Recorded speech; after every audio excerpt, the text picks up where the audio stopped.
But first, the type conversion functions themselves. The float function changes something from another data type to a float. Now, obviously, or maybe not obviously, there are some things that you cannot turn into a float, like the word dog as a string. If I try to turn that into a floating point number, I'm going to get an error. So there are some things you cannot convert without getting an error.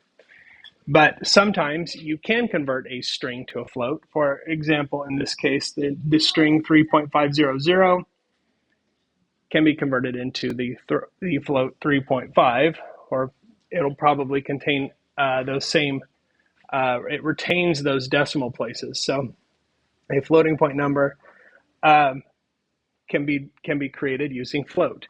And what you'll notice is that each of the built-in functions for type conversion are named after the type you're going to convert to. So to make something an int, you're going to use int. If